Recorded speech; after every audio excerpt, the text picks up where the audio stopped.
अस्सलाम वालेकुम नाजरीन, एक नए व्लॉग के साथ आपकी खिदमत में हाजिर है। नाजरीन, हम मौजूद हैं इस वक्त सुप्रीम कोर्ट ऑफ पाकिस्तान में, जहां पर आज एक इंतहाई अहम केस की समाअत हुई है। Chief justice of Pakistan justice Qazi Faez Isa की सरबराही में 3 रुकनी बेंच, जिस बेंच में जस्टिस मोहम्मद अली मज़हर और जस्टिस मुसर्रत हलाली शामिल थे, उस बेंच ने आज धांधली से मुतालिक एक मुकदमे की समाअत की है। हालिया जो इंतखाबात हुए हैं 8 फरवरी 2024 को, उन इंतखाबात को कलअदम करार देने की एक दरख्वास्त दायर की थी ब्रिगेडियर रिटायर्ड अली खान नामी एक शख्स ने, और उस दरख्वास्त में उन्होंने अदालत से ये इस्तदा की थी कि जो हालिया इंतखाबात हैं वो धांधली ज़दा हैं, लिहाजा अदालत उन्हें कलअदम करार देकर नए इंतखाबात अपनी ज़ेर निगरानी कराए।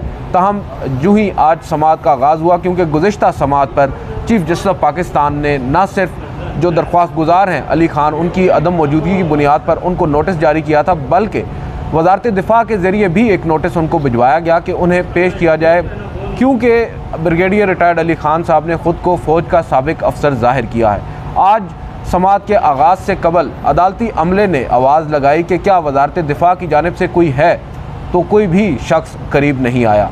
उसके बाद अदालती अमले को भेजा गया अटॉर्नी जनरल ऑफिस में कि क्या आज उनकी जानिब से कोई आएगा, क्योंकि गुज़िश्ता समाअत पर ये तमाम तर जो अहकामात थे ये attorney general, additional attorney general को दिए गए थे। थोड़ी ही देर में additional attorney general Aamir Rahman आए और उन्होंने आकर कुछ तफसीलात से आगाह किया अदालती अमले को, और इसी इसना में बेंच कमरा अदालत में पहुँच चुका। सबसे पहले जो एडजमेंट्स थी, जो इल्तिवा की दरख्वास्तें थी फाइनल काज लिस्ट की, उनको टेकअप किया गया, और उसके बाद सप्लीमेंट्री काज लिस्ट में जो ये मुकदमा समाअत के लिए मुकर्रर था, इसको कॉल अप किया गया। जब इस मुकदमे को कॉल किया गया तो सबसे पहले जो एडिशनल अटॉर्नी जनरल हैं आमिर रहमान, वो रोस्टम पर आए। उन्होंने अदालत को बताया कि हमने कोशिश की है, पुलिस गई है अली खान साहब जो दरख्वास्त गुजार हैं उनके घर पर, मगर उनका घर बंद था और उनसे रब्ता भी नहीं हो सका। वज़ारत दिफ़ा ने उनकी साहबजादी से भी रब्ता किया, मगर बात ना हो सकी और अली खान साहब का मालूम नहीं हो सका। मालूम यही हुआ है कि वो कहीं रिश्तेदारों को मिलने गए हैं। थोड़ी देर के बाद अभी ये एडिशनल अटॉर्नी जनरल बात कर ही रहे थे कि उनकी दाईं जानिब एक और शख्स रोस्टम पर आ गया, और वो शख्स था जिसके हाथ में कुरान पाक था। वो शौकत बसरा थे, जो पाकिस्तान तहरीक इंसाफ के रहनुमा हैं, और उनके मुताबिक हाल ही में इंतखाबात जीते हैं और कौमी असम्बली के वो उम्मीदवार मुंतखब हुए हैं फॉर्म 45 के मुताबिक। उन्होंने अदालत को कहा कि वो भी कुछ कहना चाहते हैं। चीफ जस्टिस ने कहा कि आपका इस केस से क्या ताल्लुक़ है। उन्होंने कहा है कि मैं कुछ बात करना चाहता हूँ, मेरे हाथ में कुरान पाक है। चीफ जस्टिस ने कहा कि आप यहाँ पर तकरीर ना करें, क्या आप ब्रिगेडियर रिटायर्ड अली खान साहब की जानिब से पेश हुए? उन्होंने कहा कि नहीं। फिर चीफ जस्टिस ने उन्हें बैठने का मशवरा दे दिया और शौकत बसरा वहाँ जाकर अपनी नशिस्त पर बैठ गए। कुछ देर के बाद जो चीफ जस्टिस ऑफ पाकिस्तान हैं, उन्होंने एडिशनल अटॉर्नी जनरल से पूछा कि ये जो शख्स है ये है कौन। बताया गया कि ये जो शख्स है ब्रिगेडियर रिटायर्ड अली खान, इसका कोर्ट मार्शल हो गया था 2012 में, और उसके बाद 5 साल की सज़ा इनको सुनाई गई। 4 साल के बाद इनको रिहा किया गया और चार्जेस जो हैं वो सेडिशन के इन पर लगाए गए। उसके बाद उन्होंने ये भी बताया कि उनको स्ट्रिप किया गया जो उनके रैंक हैं उनसे, और फिर चीफ जस्टिस ऑफ पाकिस्तान ने उस ईमेल का तस्करा किया जो apparently brigadier retired Ali Khan साहब ने फिक्सेशन ब्रांच सुप्रीम कोर्ट को भेजी, और उस ईमेल में उन्होंने बताया कि वो किसी भी तरह की जो इनकन्वीनियंस अदालत को पेश आई है उसके लिए माज़रत ख्वाह हैं, यानी तकलीफ़ पर माज़रत ख्वाह हैं। उन्होंने दरख्वास्त दायर की थी 12 को, मगर 13 को विड्रॉ कर ली थी, और अब उन्होंने साथ अपने टिकट्स की जो वो बैरून मुल्क जा रहे थे उनकी तस्वीर भी उस ईमेल के साथ नथी की, और अदालत को बताया कि वो जो है कतर एयरलाइंस के ज़रिए दोहा गए और दोहा से फिर बहरीन गए, और ये 19 फरवरी को यहाँ से जा चुके थे। चीफ जस्टिस ने कहा कि कुछ अजीब सी बात नहीं है, दरख्वास्त दायर करते ही मुल्क से बाहर निकल गए हैं, और सबसे अहम बात यह है कि विदाउट एनी रिटर्न टिकट, यानी रिटर्न टिकट नहीं है, और 1 वे टिकट लेकर ये जा रहे हैं, जबकि 1 वे टिकट तो हमें पता है कि काफ़ी महंगा होता है। थोड़ी देर के बाद चीफ जस्टिस ने शौकत बसरा साहब को कहा कि वो शख्स कहाँ हैं जो अभी यहाँ पर खड़े थे, उनको भी बुला लें। वो खुद आ गए रोस्टम पर। उन्होंने फिर बात करने की कोशिश की तो चीफ जस्टिस ने कहा कि आपने काला कोट क्यों पहना है? उन्होंने कहा जी कि मैं वकील हूँ। उन्होंने कहा है कि कहाँ के वकील? उन्होंने कहा मैं हाई कोर्ट का वकील हूँ। चीफ जस्टिस ने कहा कि आपको बहुत बहुत मुबारक हो, क्या आपका इस केस से कोई ताल्लुक़ है? शौकत बसरा ने कहा कि नहीं, मेरा इस केस से ताल्लुक़ नहीं है। चीफ जस्टिस ने कहा कि आप तशरीफ़ रखें। उन्होंने कहा कि मैं बात करना चाहता हूँ। चीफ जस्टिस ने कहा कि यहाँ पर तकरीर ना करें, क्या आप गिरफ़्तार होना चाहते हैं? एडिशनल अटॉर्नी जनरल ने भी शौकत बसरा को कहा कि आप जाकर अपनी नशिस्त पर बैठ जाएँ। शौकत बसरा बैठ गए। चीफ जस्टिस ऑफ पाकिस्तान ने फिर रिमार्क्स दिए। उन्होंने कहा कि इखलाक छोड़ दिया है हमने पाकिस्तान के अंदर, और इस केस से आपका ताल्लुक़ नहीं है, फिर भी आप यहाँ पर आ चुके हैं, अदालत का वक्त आप ज़ाया कर रहे हैं। फिर उन्होंने कहा कि आप सारे इदारे तबाह करने को तैयार हैं, यहाँ पर सब लोग इदारे तबाह करने जा रहे हैं। उन्होंने ब्रिगेडियर रिटायर्ड अली खान की जानिब दोबारा तवज्जो मबज़ूल कराई। उन्होंने कहा कि ये शख्स जो है वो वन वे टिकट लेकर बाहर चला जाता है, मुल्क में हिजान किसी कैफियत पैदा करके एक दरख्वास्त दायर करता है, जिसके बाद एक वावेला मच जाता है, मीडिया पर ख़बरें चल जाती हैं और उसका मकसद शायद पूरा हो जाता है। फिर उन्होंने एक दफ़ा फिर आवाज़ लगाई। चीफ जस्टिस ने कहा कि अली खान की जानिब से कमरा अदालत में कौन मौजूद है? कोई भी सामने नहीं आया। कमरा अदालत में बैठे थे सदर Supreme Court Bar Association Shahzad Shaukat साहब। उनसे चीफ जस्टिस ने कहा कि आप यहाँ पर बैठे हैं तो आप आ जाएं, आप ज़रा बताएं कि अब हम क्या करें। तो उन्होंने कहा कि बेहतर तो यही है कि इस दरख्वास्त को खारिज किया जाना चाहिए, और उसके बाद उनके ऊपर एक एग्जाम्पलरी कास्ट यानी भारी जुर्माना आयद होना चाहिए।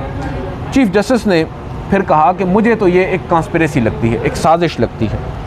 उन्होंने फिर हवाला दिया उस खबर का जो कुछ रोज़ कबल मीडिया में चली, कि अभी एक झूठी खबर चली थी कि हफ्ते के रोज़ मैं कई जजेस से मिला, मेरी कोई मुलाकात हुई, जबकि ऐसी कोई बात है ही नहीं। मैं हफ्ते को आता हूँ और उस रोज़ भी आया था एक फ़ैसला लिखने के लिए।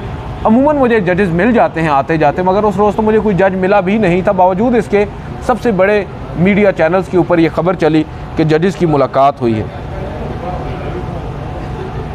मीडिया आज़ाद है, इसका मतलब ये नहीं है कि आप जो कुछ भी कहें वो चल जाएगा। और फिर उन्होंने कहा कि आजकल तो रेटिंग बढ़ाओ एक मुहिम है, हर कोई रेटिंग बढ़ाने के चक्रों में है।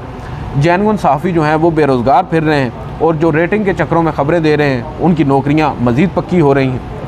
और यहाँ पर जो हमारे सदर सुप्रीम कोर्ट बार एसोसिएशन है वो चीफ जस्टिस को प्लीज़ करते हुए नज़र आए। उन्होंने कहा कि Supreme Court have never been so transparent ever. जितनी आज सुप्रीम कोर्ट ऑफ पाकिस्तान शफाफ अंदाज में चल रही है, माजी में ऐसा कभी भी नहीं हुआ। फिर चीफ जस्टिस ने कहा कि देखें, ये जो दरख्वास्त आई है ये एक ब्रिगेडियर शख्स अपने आप को ज़ाहिर कर रहा है, उसकी जानिब से आई है, तो it carries a certain weight. जो ब्रिगेडियर होता है वो एक सर्टन वेट होता है, और उससे पूरे दुनिया में ख़बर ये चली कि फ़ौज का एक ब्रिगेडियर जो है वो ये कह रहा है कि इंतखाबात जो हैं वो जाली हैं, इंतखाबात में धांधली हुई है, उनको कलअदम करार दिया जाए। फिर उन्होंने कहा कि पाकिस्तान को दुश्मनों की ज़रूरत नहीं है, हमारे यहाँ पर बहुत से लोग हैं। शौकत बसरा के बारे में चीफ जस्टिस ने पूछा कि अब इनका हम क्या करें, तो सदर सुप्रीम कोर्ट बार एसोसिएशन ने कहा कि इनको आप छोड़ दें क्योंकि इनका इस केस से ताल्लुक़ नहीं है। चीफ जस्टिस ने कहा कि आपकी खातिर मैं इनको छोड़ रहा हूँ, मगर इनको ये बता दें कि बाहर जाकर अगर इस केस से मुतालिक इन्होंने बात की तो then he should be prepared for something. फिर जो कॉन्सिक्वेंसेस होंगे, जो नताइज होंगे, इनको भुगतना होंगे। ये नहीं होगा कि आपको कोर्ट को तबाह करने देंगे। फिर उन्होंने तीसरी दफ़ा ये बात कही कि ये कोई कॉन्स्पिरेसी तो नहीं। फिर रियासत के ऊपर चीफ जस्टिस ऑफ पाकिस्तान ने तनकीद की। उन्होंने कहा कि रियासत भी इस मामले को संजीदगी से नहीं लेती। इतनी एक फ्रिवलेस किस्म की दरख्वास्त सुप्रीम कोर्ट में दायर होती है, मीडिया में चल जाती है, मगर सुप्रीम कोर्ट नोटिस लेती है, तभी रियासत भी हरकत में आती है। ये काम सुप्रीम कोर्ट के नोटिस लेने से पहले रियासत को कर लेना चाहिए था, जिस पर एडिशनल अटॉर्नी जनरल ने चीफ जस्टिस की इस बात की तायद की। उन्होंने कहा कि बिल्कुल आपकी बात दुरुस्त है। बाद में जो सदर सुप्रीम कोर्ट बार एसोसिएशन है उन्होंने कहा कि अब जो दरख्वास्त गुजार हैं उनके ऊपर 10 लाख रुपए जुर्माना आयद करके इस दरख्वास्त को खारिज किया जाए। चीफ जस्टिस ऑफ पाकिस्तान ने ऑर्डर लिखाते हुए जुर्माना जो है वो 5 लाख कर दिया और दरख्वास्त को खारिज कर दिया। इतनी लंबी तकरीर मैंने आपके सामने कर दी और मेरे साथ मौजूद थे मेकन साहब। मैंने कोई बात नहीं, आपने बड़ी अच्छी डिटेल्स बताई। अब मुझे ये बताएं कि अब मुद्दे पे आते हैं। आप क्या एक्सपेक्ट कर रहे थे आज, क्योंकि जब शौकत बसरा साहब कमरा अदालत में आए, आप मेरे साथ ही थे, हम लोग अपने मीडिया डाइस पे बैठे थे, आपकी क्या एंटिसिपेशन थी और नताइज जो हैं वो आपकी एंटिसिपेशन के मुताबिक थे? देखें, इसमें काजी फ़ाइज़ ईसा साहब जो है वो बरहम दिखाई दिए शुरू से ही। जब भी उन्होंने केस शुरू किया और उन्हें पता चला कि जो अली ख़ान साहब हैं, क्योंकि हुक्मनामे में उन्होंने लिखा है कि ये जो शख्स हैं ये सज़ा याफ्ता हैं, इसलिए ये रैंक का इस्तेमाल ना करे, तो अब हम वो रैंक वाला जो ब्रिगेडियर का नाम है वो भी हटा के ही बात हमें करनी चाहिए।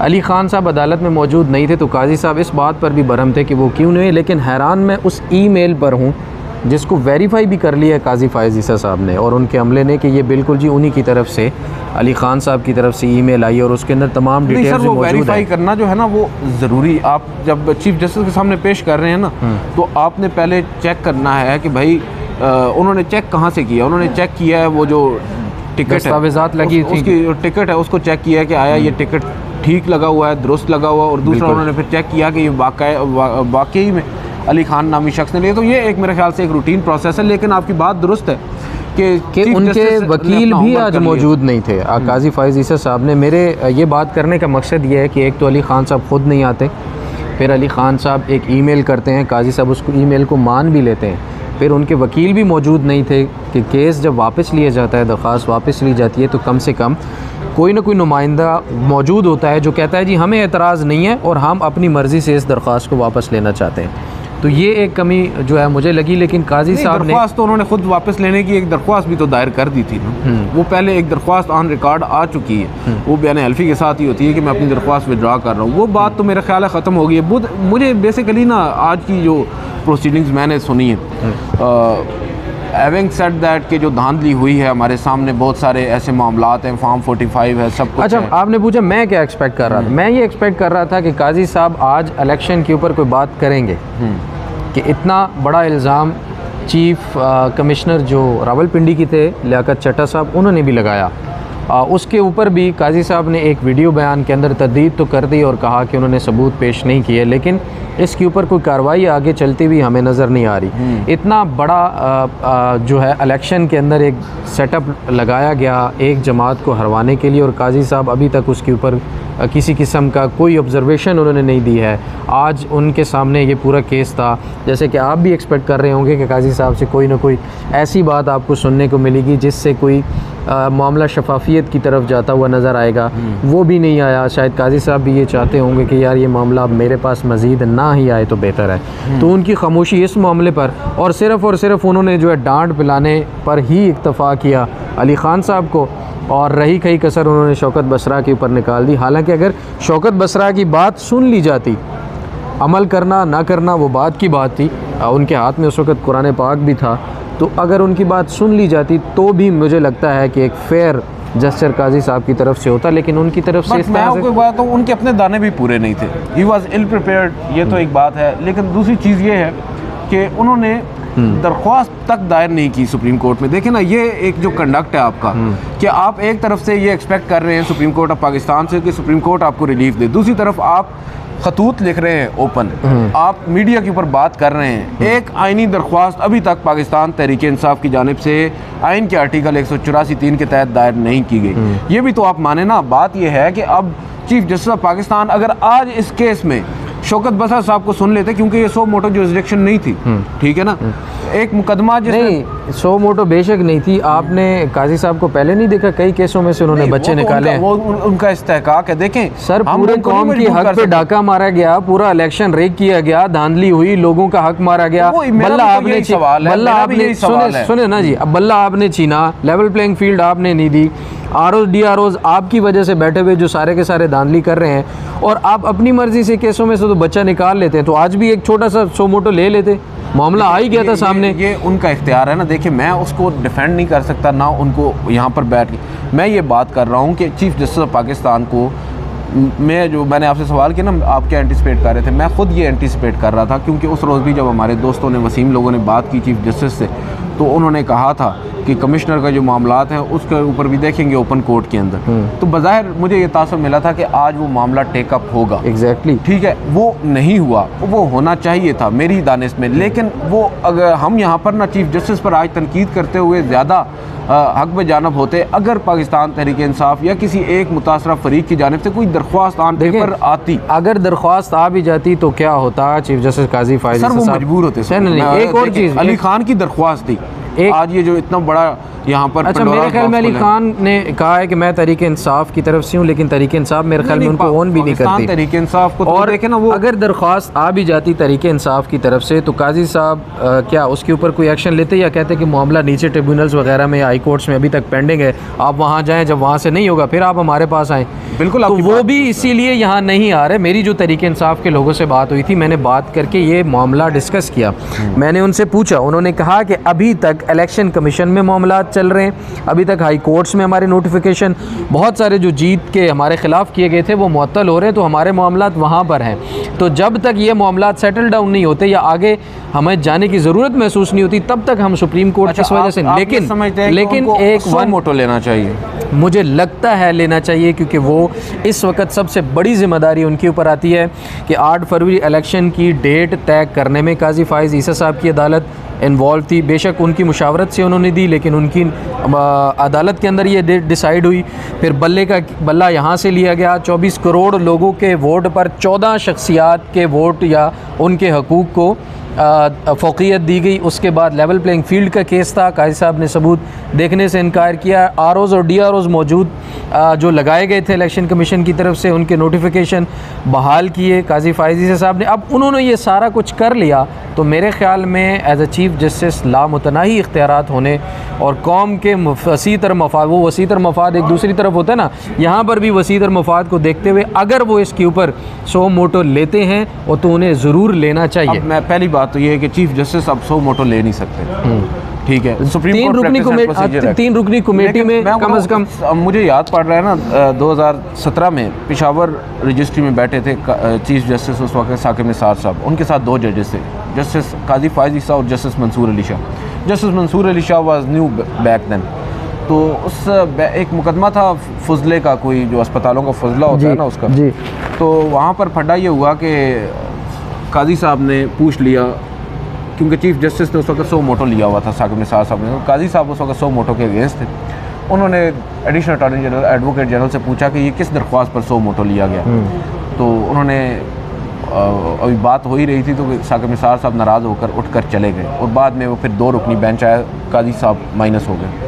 इनका शुरू से एक मत में नज़र रहा, इवन दो बंदयाल साहब भी, वो हमेशा यही कहते थे, आपको याद होगा पीटीआई वाले दोस्तों को, एतजाज़ हसन साहब को अक्सर कहते थे, जब वो किसी बात पर करते थे ना कि ये मामला आपको टेकअप करना चाहिए, तो चीफ साहब कहते थे कि आप एक दरख्वास्त दायर कर दें, उसको मैं टेकअप कर लूँगा। असूल ये है कि सुप्रीम कोर्ट ऑफ पाकिस्तान अब ख़ास करके supreme court practice and procedure act के बाद मुझे ये लगता है कि जब आपके पास एक दरख्वास्त आएगी ना, उस बेस के ऊपर आप सो मोटो लेंगे, वो ज़्यादा मुनासिब। आप बिल्कुल ठीक कह रहे हैं, आप मेरे से तो बहुत ज़्यादा सीनियर हैं, मैं नया हूँ, लेकिन एक चीज़ मैं आपको, काजी फ़ाइज़ ईसा साहब ने जो नवाज़ शरीफ और जहांगीर तरीन की नाअहली का जो केस था, वो उसमें क्या किया था?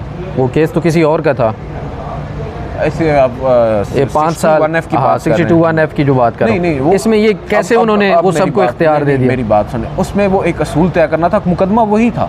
अब 62(1)(f) का मुकदमा था ना, 62(1)(f) था हयात नाअहली का ही मुकदमा था, गो के नवाज का मुकदमा था उसका सुनते नहीं, बात ये है जब आप एक असूल तय ही नहीं कर रहे तो अब कैसे सुप्रीम कोर्ट, अब ये वो उसमें मैं बार बार लोग ये कहते हैं कि मैं काजी साहब को डिफेंड करूं, बात ये है तजाद एक पैदा हो चुका है। इलेक्शन काजी साहब आपके फेवरेट रहे। इलेक्शन एक्ट 2 में जो तरमीम हुई 232, और दूसरी जानिब जो सुप्रीम कोर्ट का फैसला, एक तजाद था, इसको दूर करने के लिए चीफ जस्टिस ऑफ पाकिस्तान को उस मामले के ऊपर एक लार्जर बेंच तश्कील देना पड़ा। ये मामला बिल्कुल मुख्तलिफ है। काजी फ़ाइज़ ईसा साहब ने असले केस में नोटिस किए थे, वो क्या किया था यार? अब आप एक बात से दूसरी बात पे जाएंगे, मैं वही कह रहा हूँ कि वो देखें पब्लिक इंटरेस्ट है जो भी है उनकी दानिश में, वो 24 करोड़ अवाम का पब्लिक इंटरेस्ट है सर मैं वही तो बात कर रहा हूँ। चीफ जस्टिस लें नोटिस, हम भी ये कह रहे हैं, लेकिन बेहतर ये होगा, पाकिस्तान तहरीक इंसाफ अगर ये कह रही है कि आप नोटिस लें, तो आप क्यों नहीं दरख्वास्त दायर कर रहे? असल मुद्दा ये है। देखिए अभी मेरी शौकत बसरा से बात, बिल्कुल आपसे बाहर आया हूँ, शौकत बसरा साहब कहते हैं कि आज इन्होंने मुझे बात नहीं करने दी। मैंने कहा आपने भी तो दरख्वास्त दायर नहीं की। कहते हैं बिल्कुल आपकी बात दुरुस्त है, हम दरख्वास्त दायर कर रहे हैं। उनको मसला ये है कि हमें काफ़ी देर देखिए से बात समझ में आती 184(3) की दरख्वास्त वो लोग दायर करेंगे, लेकिन नीचे से उनके मसाइल हल होंगे तो वो ऊपर सर, आएंगे वो किसी आप तरीके से। देखें ना, वो तो फिर काजी साहब को इस तरह सो मोटो भी नहीं लेना नहीं चाहिए। नहीं नहीं सर, अगर वो 184 अगर इधर आ आज, आज सुप्रीम कोर्ट नोटिस ले लेती है ना मेरी जान, आज सुप्रीम कोर्ट नोटिस ले लेती है, तो आपकी जो नीचे वाली रेमेडीज है ना, वो आप कैसे अवेल करेंगे? 184(3) के में भी वो यही सोच रहे हैं कि अगर हम यहाँ आते हैं तो नीचे तो वाली फिर अदालतें ये मुतालबा मुतासिर करना होंगी। भी गलत है ना। नहीं देखिए, काजी फाइज ईसा साहब के ऊपर जिम्मेदारी आयद होती है उस तरह से कि अभी तक के दिए हुए तमाम फैसलों की वजह से ये सारे मामला आप चाहते हैं बल्ले का एक और फैसला आना चाहिए। मेरे ख्याल में 187 है कंप्लीट जस्टिस वाला, वो होना चाहिए। बिल्कुल सर, कंप्लीट जस्टिस ही हो रहा है यहाँ पे। आज की इस वीडियो से इतना ही, इजाज़त दीजिए। अल्लाह हाफ़िज़। अस्सलाम वालेकुम।